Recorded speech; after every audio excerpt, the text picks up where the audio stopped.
Hey, good morning. How's everybody doing? We'll give it about 30 seconds or so here. If somebody would let me know if the audio is coming through okay, that would be helpful. And I'll get loaded up here. We'll get going here in a few seconds here.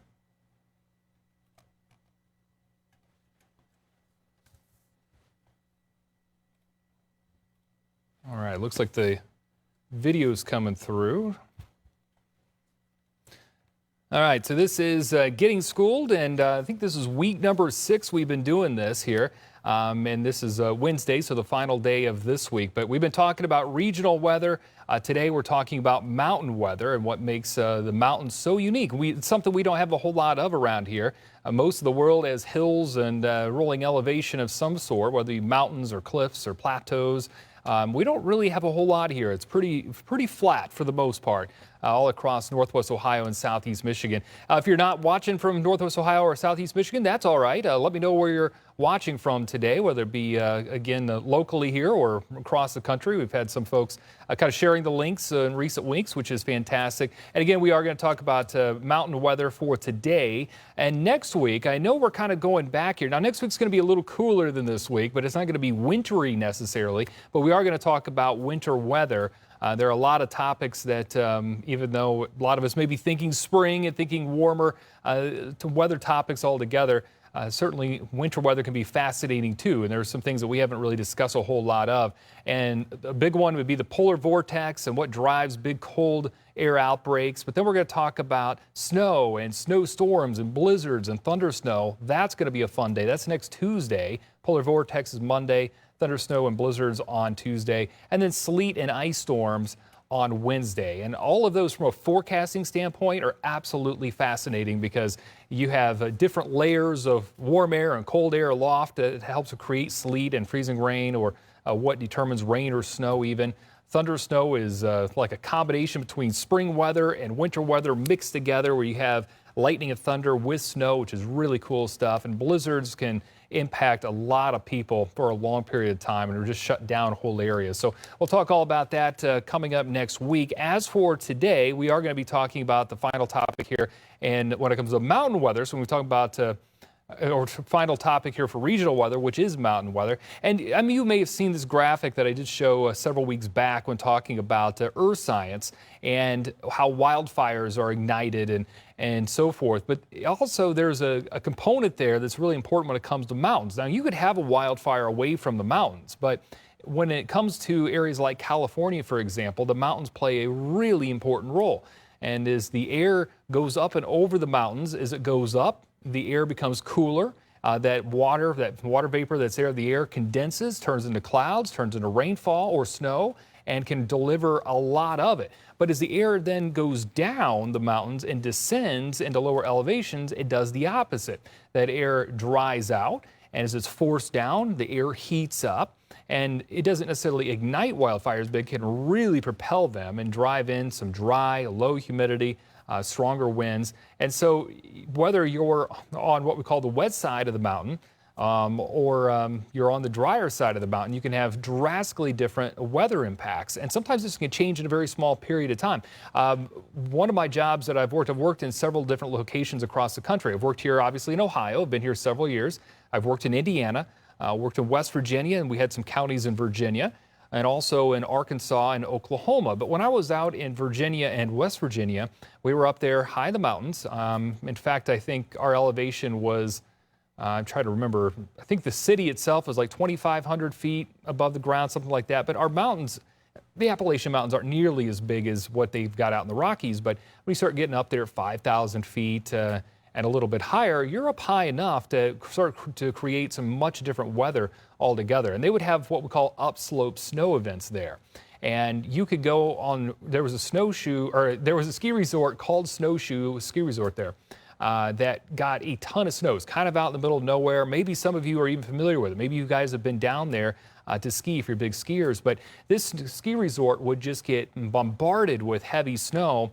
And every time the wind was just right, it seemed like that we ended up getting anywhere from 6 inches to 12 inches, sometimes 14, 16 inches of snowfall. But if you just went a few miles on the other side of the mountain, that air did the opposite and it went down, it dried out, and they may only get an inch or two of snow at the bottom of that mountain. So even though there's only a few miles different there, it was a much different scenario. So let's go ahead and take a look here. I want to go back over to the touch screen that we've got. And when it comes to mountains altogether, this is how it works. You've got, let me get a little better color here. We'll use yellow, even though we've got, well, let's use blue. That'll stand out pretty well. So as the air is coming straight towards a mountain, it can't run into the mountain, right? I mean, if all that air is going right into something that is going to block it, it has to do one of two things. So let's say, let me back up here. Let me draw the arrow straight into it. It's going to slam right into this mountain. The air can either do one of two things. It can either go up or it can go down. It cannot go straight into the mountain. So it can either go up, continue to go up towards the mountain, or somehow it can get pushed down. And this is a little tougher because you've got a lot of winds here from the ground all the way up that are hitting this thing. And so because the winds are hitting it from all direction, it basically forces all this air and this current to ride up the mountain until it can get up over it, and then it goes back down again, is what we're looking at. So as that air goes up, that air, it cools, it condenses, it turns into some clouds. We'll get those to develop here towards the top of the mountain. And as it comes down, then it dries out and the temperatures start to warm back up again. It's quite cool at the top of the mountain, and it's much cooler as you head down it. So let's go ahead and take a look here. Let me roll on to the next graphic that we've got. This is a little better, take kind of another look at it as you head out towards California. And this would also be the case for Oregon or Washington. Same type of situation here. So you've got the Pacific Ocean clear on the corner of the screen, and that's really humid air. So a lot of moisture. They get lots of rain and snow here, and those mountains coming right off the coast because, again, all that moisture is already there. There's already a lot of clouds with it. As soon as it is lifted up a little bit, it's just like an area of low pressure in that it helps to take the air up and lift it up, and it goes and it forms these clouds, and you get these clouds that develop, and there's lots of rain and there's snow here. Well, that air continues to go, and we've basically taken a sponge and we've wrung some of the water out of it, and that air goes down and it dries up. You get into this initial valley, Central Valley here, and there's not nearly as much moisture with it, and things are a little bit drier there. But then it's forced up again, up this really tall mountain range, and that's where it really wrings out all of this moisture. Anything that's left with it, they get hammered. This is Sierra Nevada mountains out there, and they'll get hundreds and hundreds of inches of snow in a given year and lots of rain. And it's lush, it's green, even up towards Washington Olympic National Park. There's rainforest areas there, as there's a lot of vegetation to it. But again, a lot of rain and snow. But now as this air gets towards the top of the mountain here, it's really kind of taken all that moisture out with it. There's really not a whole lot left. Now, yesterday we talked about the desert and the monsoon. Well, that air, after it goes up and down these mountains, it basically is wringing this moisture out, and now it gets into the Great Basin there, and there's hardly any moisture along with it left. And that's why you go from really snowy mountaintops to all of a sudden just dry conditions altogether. Not a whole lot of life, not a whole lot of people that live out there, not much in the way of water. Of course, it's tough to live out in an area where there's not a whole lot of water, whether it be humans or whether it be animals. It's pretty tough to do. So that's what makes up really the western part of the country. And if you look at the chart for snowfall and look at where it snows quite a bit, you can see that there's a few things going on here. Now, this is a map of the entire country. Obviously, we don't all have mountaintops, but you look at areas that get quite a bit of snowfall. One, the Great Lakes. Now, we don't get nearly as much here as what they do out on the other side of the Great Lakes. We just talked about this on Monday on how much of an impact the Great Lakes have. But here's the Upper Peninsula of Michigan, which just gets hammered with snowfall because of Lake Superior. And then you've got downwind of Lake Michigan, downwind of Lake Erie, which is just towards our east, more like Cleveland, Erie, Pennsylvania, out towards Buffalo. And then upstate New York, it's quite a bit too. And then even into Canada, off of Lake Huron, they can get quite a bit of lake effect snow. Now, the Northeast gets a lot because you get these storms that will just move right up the East Coast. They're called nor'easters. And as they move up the coast here, you get these low pressures that form, and they go up the coast. And there's lots and lots of moisture, warm waters there off the Atlantic Ocean. You get the cold air to come in, and you get these big, powerful storms to develop. That's why they get a lot more snow than what we get. But then if you take out the Great Lakes and you take out these nor'easters that lead to the purple and whites there, obviously you can see the farther north you go, the more snow there is because the colder it is. But then if you look at the other areas, you've got big areas here where you're dealing with mountains. So I just showed you kind of a cross section out in California. There's the first mountain range. Here's the Sierra Nevada, which just get hammered. And then it just takes that moisture and just wrings it out. And there's hardly any snow at all on the other side of the mountains, not much there. But then as you continue to go out and you get into the Rocky Mountains, well, those get up really high. And so whatever moisture is left, it can once again lead to more snowfall because those mountains are helping to push it out, which really helps quite a bit. And then the Appalachian Mountains, which is where I was at in West Virginia, and you can see this little streak of white that goes down here. In fact, even the Smoky Mountains will get some of that upslope snowfall and the higher elevations there. But it's the same thing. In fact, you get some moisture that is some lingering moisture coming right off the Great Lakes. There are clouds for us, but then you take that moisture and push it up the mountains, and it leads to more snowfall. So we get about 35 to 40 inches of snow here at home. Anything in the white is over 72 inches of snowfall. So there are spots down in West Virginia that get a lot more snow than what we get here. It's because they're up high in the mountains in a perfect spot for that upslope snow. Look at California. Well, yeah, California's out here, but look at Colorado, right in the middle of the country, and they've got those tall mountains and tons of what they call fresh powder. The skiers love it out there. And because the air is so dry, there's what we call a big fluff factor to it. That snow is really light and fluffy compared to heavy and wet, which can also lead to more snowfall, which is pretty neat stuff. So there's a big difference depending on where you're looking when it comes to the amount of snow. The other thing with mountains is that they help. You're going to love this. I probably should have started off with this altogether.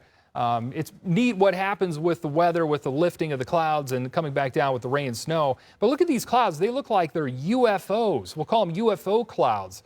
The technical name is called a lenticular cloud because it almost looks like a lens shape. But we'll just go with UFO clouds because that seems a little bit cooler.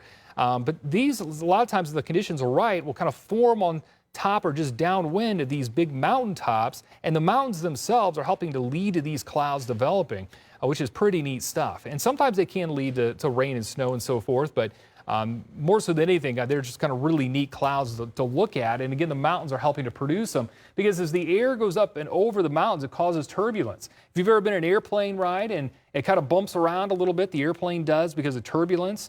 Well, that turbulence that's causing that airplane to kind of bump around, the same thing's happening here to create these clouds as that air is going back up into the clouds and helping to form them even more. So let me go over, I want to show you a video clip here of some of these clouds and how they form with time. And this is time lapse, so this is looking over several hours here. But you can see how those clouds, they form and they just kind of keep rebuilding. It's not really moving a whole lot, but it just kind of keeps rebuilding over and over again. I'll draw some arrows on it, kind of to show you what's going on here. So that air's coming up over the mountaintop here, and it goes up, and then it starts to kind of do these little wave features, and then comes back up again. It kind of goes out like that. But when it does that, you're getting that lens-shaped cloud to kind of form just like that downwind of where the mountain is. In this case, it's kind of shifted to the east a little bit compared to where I drew it, but you kind of get the idea is that the winds are kind of hitting the mountain, then they start doing one of these things, almost like a wave, just like ocean waves through the atmosphere is what it's looking like. So things really kind of get going that way. Christopher's saying, I love UFO clouds. I do too. They're really neat stuff. So pretty cool stuff. So anyways, we'll leave it at that for the lesson today, but then the rest of the time, it's up to you guys how many questions you've got, and I'll get to those and take the questions that you've got here. So pretty neat stuff with mountains. Again, if you've been to the mountains, it probably makes a little bit more sense. If maybe you live in the mountains, and maybe you're not from Northwest Ohio or Southeast Michigan, but for us in this part of the country, it's generally very, very flat. Now, I will say, while we don't have mountains, the elevation still plays a role in our forecast sometimes. If you've ever looked at our temperature map in the morning or even in the afternoon and evening, a lot of the time, Hillsdale is colder. Yes, and Hillsdale is farther north than a lot of the area, so that is a part of it. But Hillsdale is also a little bit higher up in elevation. And so as you go up 1,000 feet in elevation, I realize that's pretty far up, the temperature goes down about 3.5 degrees, somewhere between 3 and 4 degrees usually. Well, they're not 1,000 feet up higher, but compared to some of the lower elevations, they're a good 300-400 feet higher. And when you start to look at that elevation difference, a lot of times it can lead to them being a degree, maybe slightly colder than that, especially when you factor in they're farther north. So elevation plays a huge role. I never really thought about it a whole lot until I worked in West Virginia, and then I realized that whatever the wind direction is going to play a big role in the forecast. You could have a northwest wind, and just because of that northwest wind, you may have a cloudy day or some clouds in the sky, even though the air itself isn't all that humid. It's just because once it hits the mountains, it hits it directly, pushes it up. If you get the winds that are from the southwest, same air, there may not be a cloud in the sky. So it really does have a huge impact here. Let's see on questions here. Go ahead if you haven't asked questions. If you got questions, let me know. Courtney saying, can a mountain freeze to ice? Yes, yeah, so they get a lot of snow in these higher mountaintops. So if we go out to the Rocky Mountains of Colorado is a perfect example, or the Sierra Nevadas, either one, there are spots out there that just get hundreds and hundreds and hundreds of inches of snow in a given year. And with that snow, and with it being so cold up on those mountaintops, it just piles up. And while it condenses down a little bit and forms ice, it doesn't really melt, not at least not in the wintertime. And it takes, sometimes these mountaintops, it'll be July, and they're still trying to melt their snow off.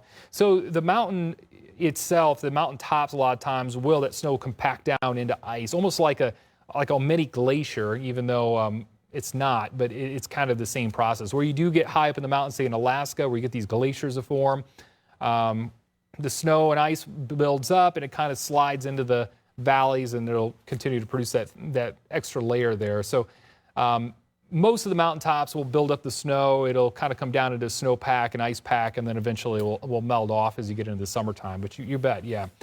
Can a UFO cloud cover a mountain? Yeah, they can. A lot of times the base of the cloud's above the mountaintop, but yeah, you can get some nasty weather with some of these mountain clouds that form on top of the mountains. Now, if you're looking at it from a distance, it may look great, but you bet, yeah, those clouds oftentimes can certainly do that. How often do people see the UFO clouds? They're a pretty regular thing. They're quite common, actually, to some extent, if you are right towards where the mountaintops are at their tallest, or you're downwind of that. And what I mean by that is, let's say you're in the Appalachian Mountains. If for us, where we were at in West Virginia, we were still at that point where the air was kind of climbing up the mountains. So I saw them a couple times if the wind was right, but I didn't see them very often there. But they saw them in Virginia much more often, because by that point you had gone up and over the mountain and you've hit a couple other mountain ranges, and that wave really got going. It really is kind of like an ocean wave that helps kick those off. If you're out west, you could see them much more often. And I think I've seen them out west more than I've seen them when I was living in West Virginia for more than a year and a half. So it depends on where you're at on that mountain range. And here's the other crazy thing. It's possible, although extremely rare, but it is possible to get miniature UFO clouds around here. Now, there has to be what we call, this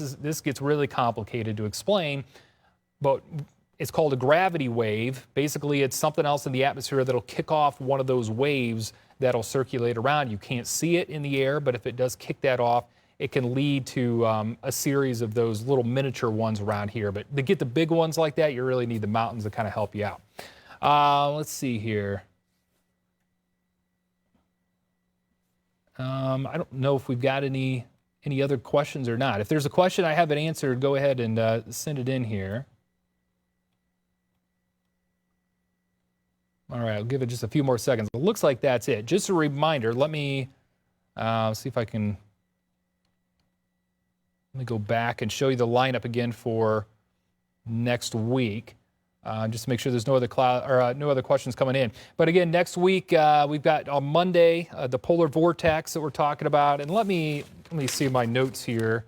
We've got polar vortex, talk about the jet stream, forecasting. Also, not only that, but also forecasting snow and why it's so difficult. The weight of the snow. I've got a fun graphic to show you.